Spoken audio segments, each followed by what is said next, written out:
Tears streamed down the little boy's face as he clutched his teddy bear at a lonely bus stop. When Travis Kelce stopped to help, no one could have predicted how this single act of kindness would inspire millions. What happened next turned an ordinary day into an unforgettable moment of compassion and unity. The sun had barely risen, casting a golden hue over the quiet suburban streets. The air was crisp, and the wind carried a chill that made people huddle into their coats as they hurried along. At a small, unassuming bus stop, an 8-year-old boy sat alone on a cold bench. His small figure was hunched over, a tattered teddy bear clutched tightly in his arms. His tear-streaked cheeks glistened in the morning light as soft sobs escaped his trembling lips. Commuters passed by, sparing only fleeting glances at the boy. Most assumed someone would return for him soon, while others, caught up in their own routines, simply chose to ignore the situation. The boy's quiet crying was nearly drowned out by the sound of passing cars. Travis Kelce, driving through the neighborhood on his way to an important meeting, noticed the boy as he approached the stoplight. The child's slumped shoulders and the despair on his face immediately caught Travis's attention. A feeling of unease settled in his chest. "What's a kid doing alone out here?" he muttered to himself. As the light turned green, he hesitated. For a brief moment he considered driving on. But then he glanced in his rearview mirror and saw the boy wipe his eyes with his sleeve, shivering in the cold.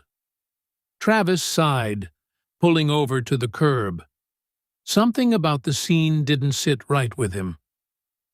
"I can't just leave him there," he thought, stepping out of his car. As he approached, he noticed how small the boy looked, his shoes scuffed and his backpack slightly torn. "Hey, buddy," Travis said gently, kneeling to the boy's level. "Are you okay? Where's your family?" The boy looked up, his eyes red and filled with tears. "I don't know where my mom is," he whispered, his voice barely audible. Travis's heart sank at the boy's words. The vulnerability in his voice and the fear in his tear-filled eyes were impossible to ignore. "Okay," Travis said softly, sitting down beside him on the cold bench. "Let's figure this out together. What's your name, buddy?" "Liam," the boy replied, sniffling. "All right, Liam," Travis said, handing him a tissue from his pocket. "Can you tell me what happened? Why are you out here alone?" Liam hesitated, clutching his teddy bear tighter. "I was supposed to wait for my mom's friend to pick me up, but they didn't come back," he said, his voice breaking. "I don't know where to go." Travis frowned, piecing together the situation. "Does your mom know you're here?" he asked. Liam shook his head. "She's at work. She doesn't know." Travis could hear the panic and guilt in Liam's voice. The boy's words painted a picture of a family doing its best to get by, with a single mom juggling work and childcare. "All right, first things first," Travis said, pulling out his phone. "Let's call your mom. Do you know her number?" Liam nodded, his fingers fumbling as he recited the number. Travis dialed, and after a few rings, a frantic voice answered. "Hello?" "Hi, ma'am. My name is Travis," he began, keeping his tone calm.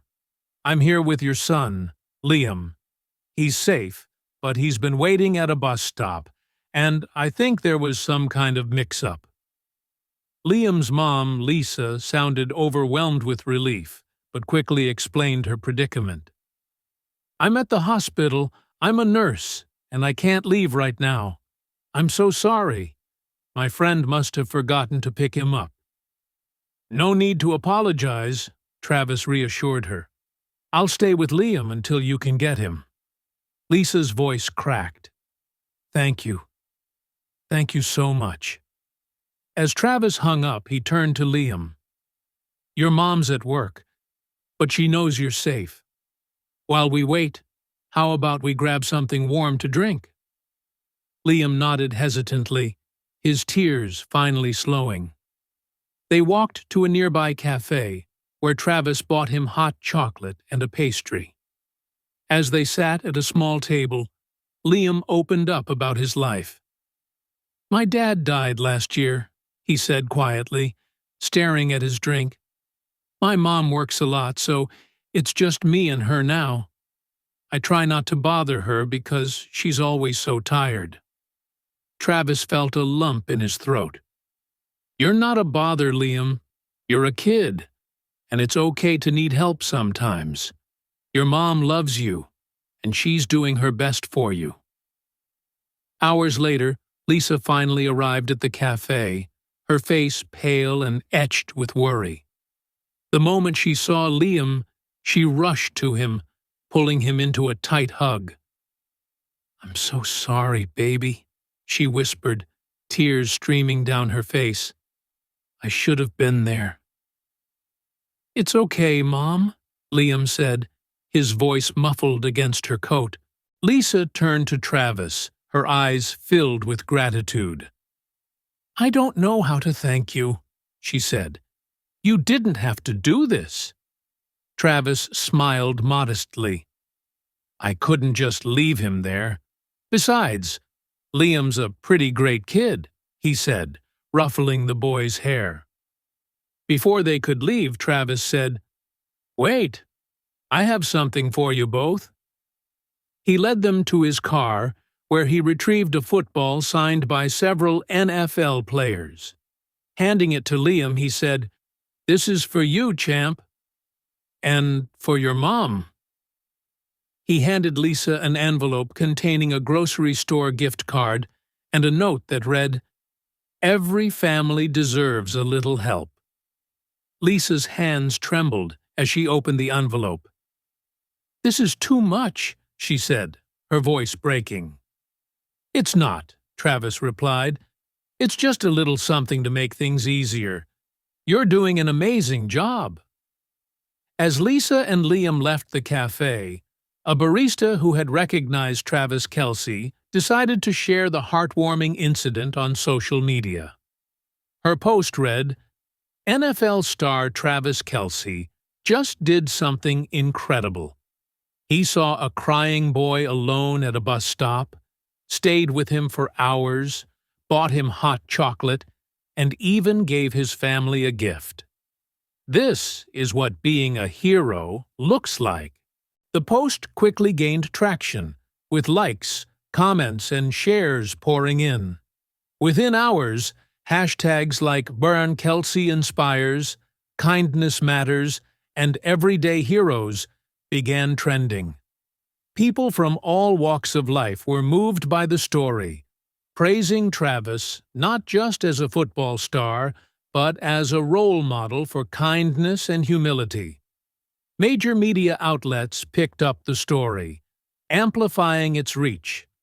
Interviews with Lisa brought even more attention to the struggles of single parents and how even small acts of kindness can create a ripple effect.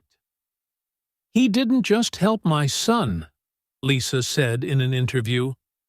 He reminded us that there are good people in this world who care enough to step in when it matters most. The story also inspired a wave of similar actions.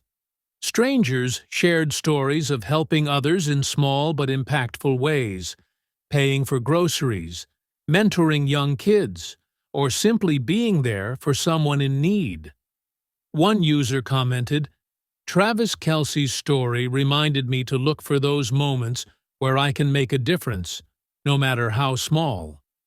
The nonprofit Travis was heading to for his meeting even experienced an unexpected influx of donations and volunteers, many of whom cited his story as their inspiration. Travis later posted on social media, sharing his gratitude. "It's incredible to see how one moment can bring so many people together. Let's keep this kindness going." Weeks after the incident, Travis received a handwritten letter from Liam. Inside was a colorful drawing of the two of them sitting in the cafe, with the words, "Thank you for being my hero," written in bold, childlike handwriting. Attached to the letter was a note from Lisa. "Your kindness didn't just help us that day, it gave us hope. You reminded me that even when life feels overwhelming, we're never truly alone." The letter deeply moved Travis. He framed the drawing and placed it in his office, a constant reminder of the power of showing up for others. The ripple effect of his actions continued to grow. Inspired by the story, local businesses and community members organized initiatives to support families in need, including free meals for children and after-school programs. Liam's story even sparked discussions about creating safer systems for children who rely on public transportation. The story ends with a powerful montage of people performing acts of kindness, from helping a stranger with groceries to mentoring a child in need. In a voiceover, Travis reflects, "Kindness doesn't need a stage or spotlight. It only needs a willing heart. One small act can inspire countless others, and that's how we change the world."